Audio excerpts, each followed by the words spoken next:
What up? It's your boy T Bone Reaction. So this is Films Reaction Day, and we still doing some Michael Jackson reaction.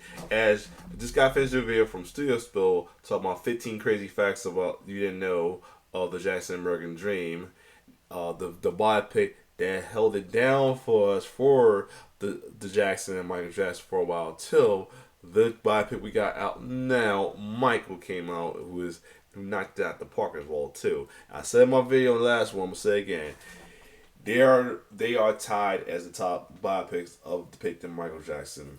Because I said if you put them together, where everything, take care of the discrepancy and have every family member part of it, you have the perfect movie for Michael Jackson and the Jackson movie for sure. But anyway, we're on to the Michael biopic as well too, and we return to details of more stories within the movie as well too. This time is 5 major scenes in Michael the movie that the real stories behind them as well too. So without further ado, let's check it out.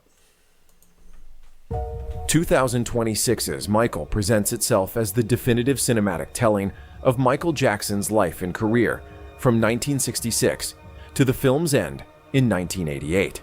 A sweeping portrait of the moments that shaped his rise, his struggles, and his transformation into the world's biggest superstar. But how much of what the film shows actually happened the way it's portrayed? Did Michael truly sever ties with his father in one dramatic fax?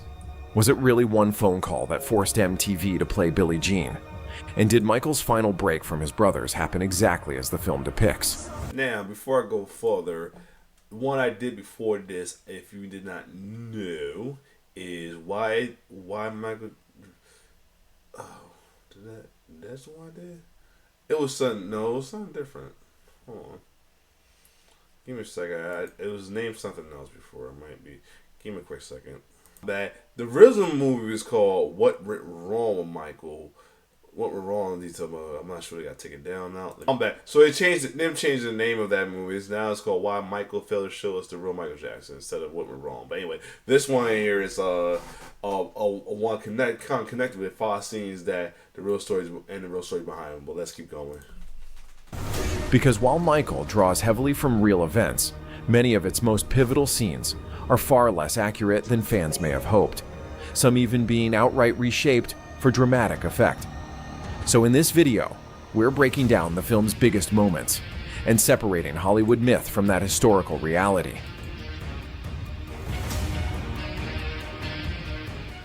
1. In the movie Michael, one of the key moments in Michael Jackson's early career is portrayed while the Jackson 5 is performing at a talent show at Chicago's Regal Theater. In the scene, Motown executive Suzanne DePass approaches their father, Joe Jackson, hands him her card, and invites the group to audition for Motown. Narratively, it provides a clean and simple explanation for how the group were discovered.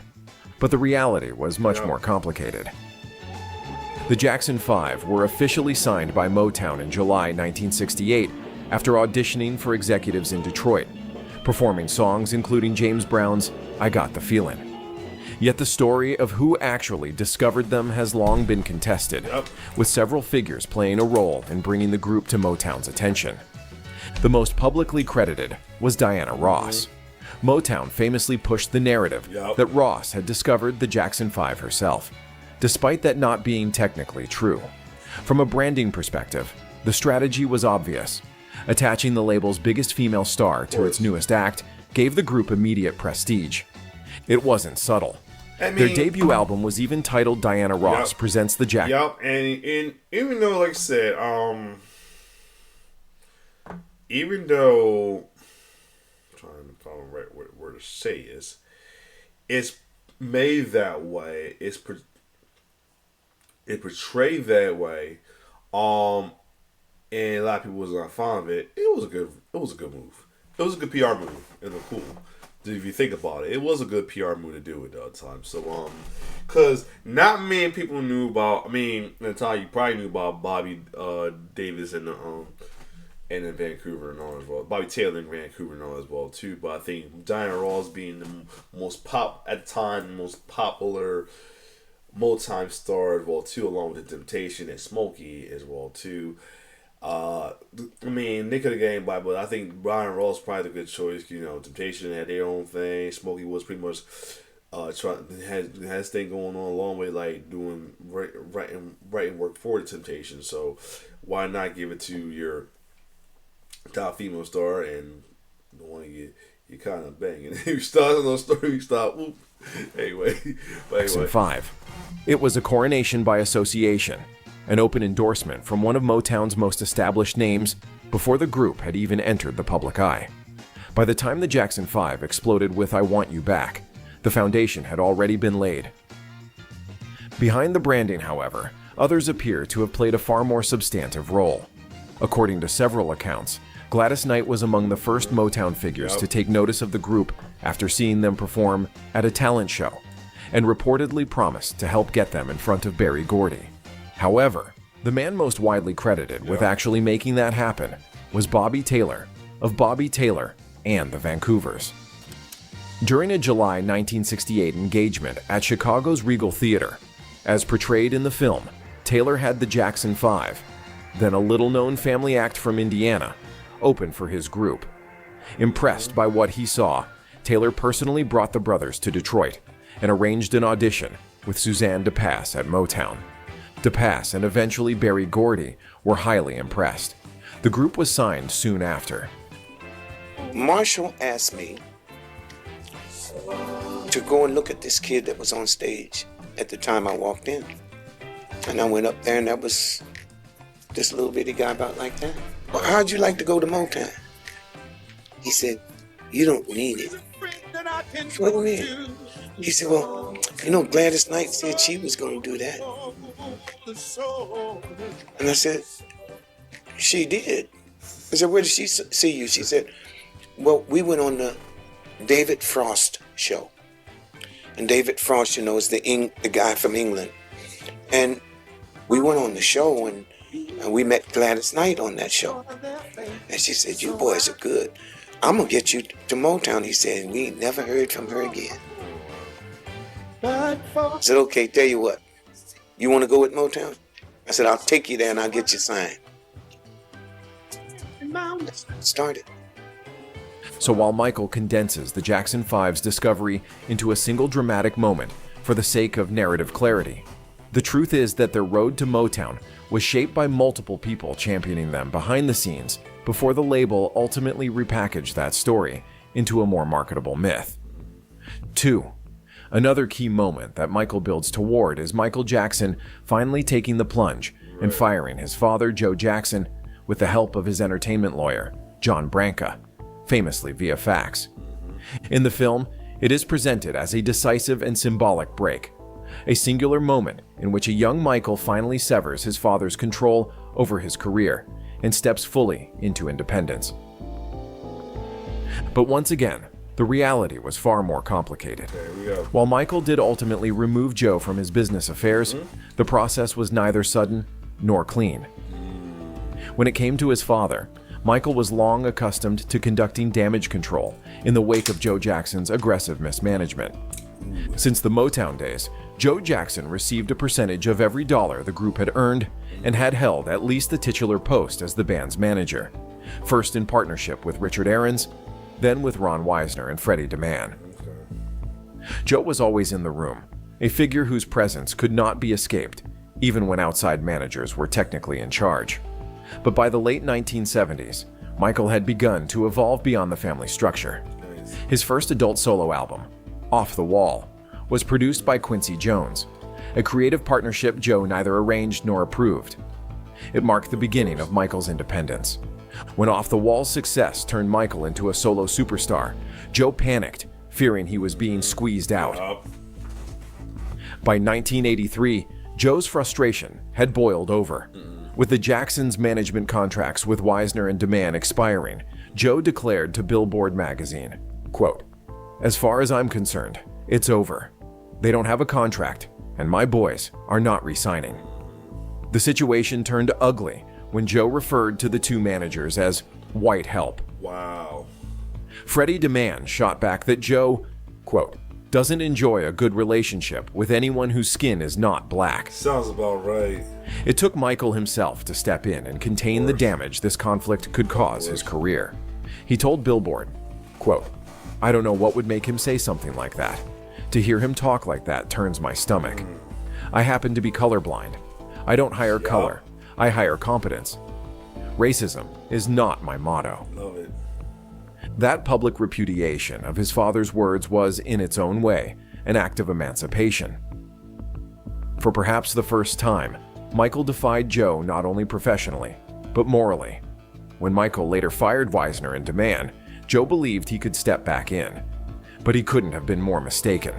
Michael had already retained John Branca as his lawyer, and Marshall Gelfand as his business manager, two of the most respected figures in entertainment law. Joe's influence was crumbling, but he wasn't ready to let go. When the Jacksons began discussing a reunion tour, Joe reinserted himself and brought King into the fold because he saw in him a kindred spirit. Jermaine Jackson later recounted, quote, "King was picked to oversee the tour because he was the only one who wanted to get my father involved." Of course. In March 1984, while the Victory Tour was still in its early stages, Michael made a pivotal decision. He hired Frank DeLeo as his personal manager to stem the influence King and his father had on the tour.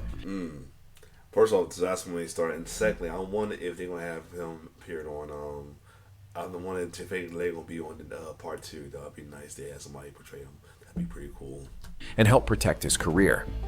This hire effectively made Don King's role redundant, pushing him to the sidelines while also diminishing his father's influence over the tour. And once the tour concluded at the end of 1984, Michael Jackson would never again work with his father in any professional capacity, whether through management, business dealings, or any formal involvement in his career. 3. Another pivotal moment portrayed in Michael is the scene in which Michael Jackson and his lawyer, John Branca, meet with Walter Yetnikoff, head of CBS Records, and urge him to pressure MTV into airing Michael's music videos. In the film, Yetnikoff initially resists, before dramatically doubling down, threatening MTV's executives that he will pull all CBS artists from the network unless they add Billie Jean to their rotation. It makes for a compelling scene, but the reality of how Michael Jackson broke racial barriers in music television and became one of MTV's defining stars of the 1980s was far more nuanced than the film suggests. The Billie Jean video is often credited with breaking color barriers on MTV, a channel that debuted on August 1st, 1981, and up until that point exclusively pushed white artists with a more rock-orientated output. This didn't go unnoticed, as MTV was accused of racism during this era, most notably by Rick James, whose Super Freak video was rejected by the network. No, this isn't the Wizard of Oz. I mean, there are black people here, and we make music, and we spend thousands, $100,000 on videos. That's all about Rick. He says, "Hey, with Oz, black people here." Go back real quick. I gotta hear that. He said, "With Oz, this is black people here." Yo, shout out to R.P. Rick James, yo. Whose Super Freak video was rejected by the network. No, this isn't the Wizard of Oz. I mean, there are black people here, and we make music, and we spend thousands, $100,000 on videos. And we're not doing this for the sake of because we enjoy doing it. We're doing it because it's part of the art. Exactly. Quote, "Maybe MTV gets slagged because of what is construed as its overt racism," journalist Michael Shore wrote in The Village Voice in 1982. Quote, "It goes for the biggest sellers to the biggest audience, which means white youth music, as in corporate rock and heavy metal." Right.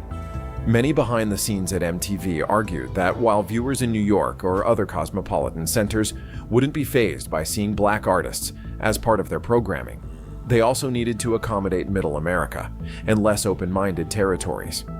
Even though MTV had a growing viewership, record companies wouldn't budget for videos by their black artists since they didn't think they would play them. So the network could make the argument that they simply didn't have any good videos by black artists. However, as an avid fan of filmmaking, Michael Jackson knew that argument wouldn't fly as soon as he presented them with the Billie Jean video, which was startlingly innovative and took the new art form to greater heights. Despite its production value and Jackson's star quality, MTV initially refused to air Billie Jean, promising to instead broadcast Michael's next video, Beat It, because it was more fitting to their rock format.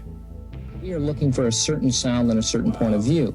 Bob Pittman is the 29-year-old whiz kid who created MTV after a successful career as a radio station program director. He sees little difference between radio and cable. We are not all things to all people. We are cable television, and what cable television does best is specialize. One thing per channel, so you know exactly what you're getting when you turn on the channel. Enraged by their refusal, Walter Nice, yo, Yetnikoff, the iHeartMedia. president of Jackson's record company CBS Records, threatened to expose They did some good casting with, and still shocked me to find out that was Mike Myers playing him, but they did some good casting on that one. MTV's stance as racial discrimination. Quote, "I said to MTV, I'm pulling everything we have off the air, all our product. I'm not going to give you any more videos, and I'm going to go public and f***ing tell them about the fact you don't want to play music by a black guy." MTV quickly relented and premiered the Billie Jean music video on March 10th, 1983. The single was already topping the charts, but in part because of the video's heavy rotation on MTV, Billie Jean soon broke records by remaining #1 for a total of 7 weeks. In terms of the film's timeline, Michael portrays the battle to get Michael Jackson onto MTV as the final hurdle of the Thriller era, framing it as though Michael had already created all of the album's iconic visuals, including Billie Jean, Beat It, and Thriller, before then fighting to have them aired. But in reality, that chronology is inaccurate. I figured that. Michael was already in heavy rotation on MTV for months before the Thriller short film was ever figured produced, that. with videos such as Billie Jean and Beat It helping establish him as one of the network's fastest rising stars well before Thriller entered production. Yeah, I kind of figured that. I figured that with that. That was kind of a little inaccurate, but at the same time, I always think of how, like, you know, a lot of stuff ain't done. Ain't have time when it get done as well too. That's one thing made me think about that. So yeah, so I thought that was kind of inaccurate in a way, but I didn't want to assume it. In fact, There you go. the Thriller short film likely would never have been made in the form audiences know today without MTV's direct involvement. From the record label's perspective, they had little interest in making another video, believing that the album had already peaked. MTV, who benefited greatly from Jackson's earlier visual output, had a policy of not financing music videos, instead expecting record companies to pay for them in order to promote their artists. With Epic only contributing $100,000, That's crazy. Landis's producer George Folsey Jr. suggested a making of documentary that, combined with the full-length video, would produce an Nice. hour-long film that could be sold to television to help finance its production. When the idea was That's why the make it was made. Okay, it was released like that as well too. I think when they first premiered the video, it was backed by that for a lot, because even when they play it on when I saw it one time played on it was like Fox, wherever, they played the same thing as well too. But yeah. proposed to networks, Showtime agreed to pay for half its budget, and MTV confirmed they would pay the rest, justifying their expenditure as financing a motion picture and not just a music video. 4. A dramatic moment in Michael is the depiction of Michael Jackson's serious accident on the set of a Pepsi commercial, where a pyrotechnic effect went wrong, his hair caught fire, and he suffered severe burns. The scene itself does not quite capture the full drama of the event, and while the film suggests Michael's life was at risk in that moment, the reality of what happened that day and what followed was arguably even more consequential than the film portrays. On January 27, 1984, while filming at Los Angeles Shrine Auditorium before an audience of 3,000 screaming fans, disaster struck. After hours of shooting, director Bob Giraldi requested one last take. Jackson had already performed the same sequence 5 times, descending a short staircase as fireworks burst around him. But Giraldi wanted the timing tighter. According to Jackson's bodyguard Miko Brando, the director instructed him to, quote, "stay alongside the fireworks until after the blast." Oh, yep. When the pyrotechnics went off, there was a sudden, blinding explosion, much larger than in previous takes. At first, Michael continued dancing, unaware that sparks had caught in his hair. He completed his spin at the bottom of the stairs before realizing something was wrong. Witnesses recalled him shouting, "Tito! Tito!" Yeah. before crew members rushed forward. Yep. Makeup artist Karen Fay later said, quote, "All his hair was gone, and there was smoke coming out of his head. I never saw anything like that in my life." Chaos erupted in the auditorium. Some fans screamed, "Michael Jackson's been shot." Wow. Michael was rushed from the stage and taken. Oh, wow, almost made me laugh when he said that. It made me laugh when he said Michael Jackson been shot like Jesus. But at the same time, I get why he thought that, but the fact they said, it's like some comedian would say it on the cool. by ambulance to Brotman Memorial Hospital in Culver City.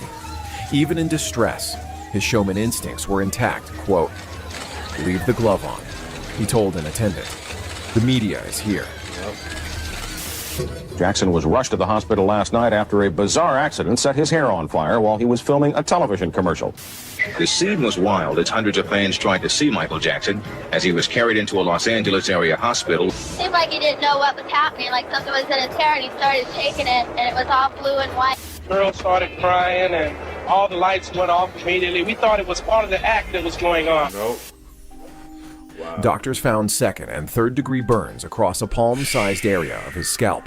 His plastic surgeon, Dr. Stephen Hofflin, told reporters, quote, "He's in discomfort and may suffer some permanent hair loss." Outside the hospital, hundreds of fans gathered, while inside, the switchboard fielded more than 200 calls per minute.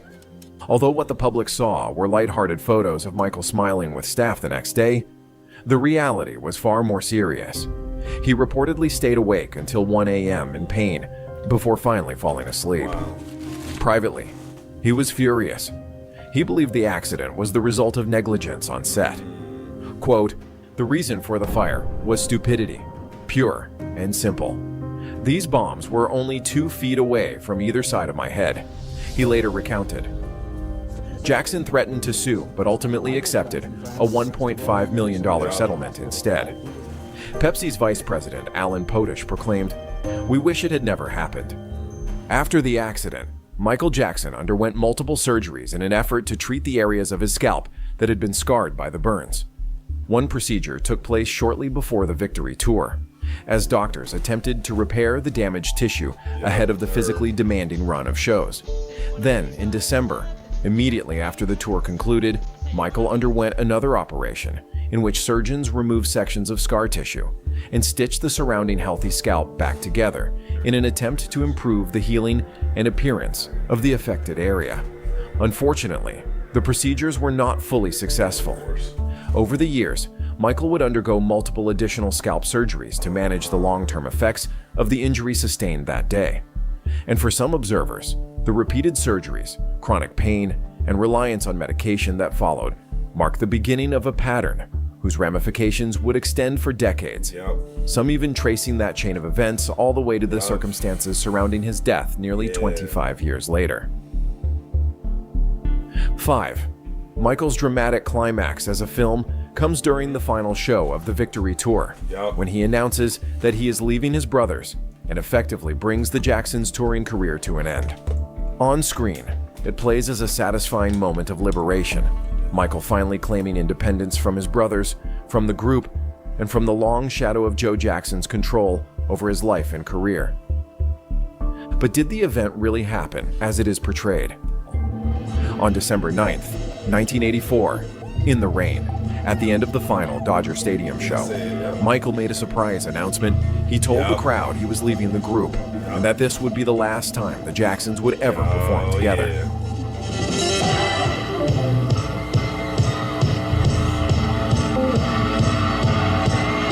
Listen up. I'd like to say this is our last and final tour. And I think this is our farewell tour. Y'all been wonderful. It's been a long 20 years, and we love you all. Though Michael had maintained that the Victory Tour would be his last with his brothers, they were reportedly stunned to hear it confirmed on stage in front of thousands. The announcement marked the end of their historic 20-year run as a group. After dropping that bombshell, the Jacksons were joined by family and friends on stage in celebration, a forced performance of a triumphant end to a historic but torturous musical endeavor. It was a brutal but fitting conclusion, a tour born from family obligation and business scheming, ending with Michael publicly reclaiming his independence and asserting control over his own life and career once again. However, the tour's toll on Michael's relationship with his family proved lasting. Quote, "It was the worst experience Michael ever had with his brothers." One insider later recalled, "Some were jealous. There was denial. The whole gamut of human emotions." I mean, not surprised, but at the same time. At a time when Michael's astronomical fame had already begun to strain family bonds. Everybody talk about that, how he blew his kiss to Petty blow kiss to Jermaine. The trauma of the tour created a wound that never truly healed. Quote, "The bitterness between him and his brothers had a deep and lasting effect," another associate said. Quote, "It alienated him from them for most of his later life and effectively ended the Jacksons as a performing group." The Victory Tour didn't just end the trailblazing legacy of the Jackson 5 and the Jacksons. It slammed the door shut. Alright, though, there you have it, though. Yeah, good little detail right there of a 5-minute scene from the movies. Other than that, definitely some more things I learned from this, as well I did with the Jackson Morgan Dream video. Other than that, if you like my reaction, like, share, subscribe to my channel. So I kind of may nod off here and there. I was trying to fight sleep. So that's my last video for the night. Other than that, it's your boy T-Bird signing off. One love.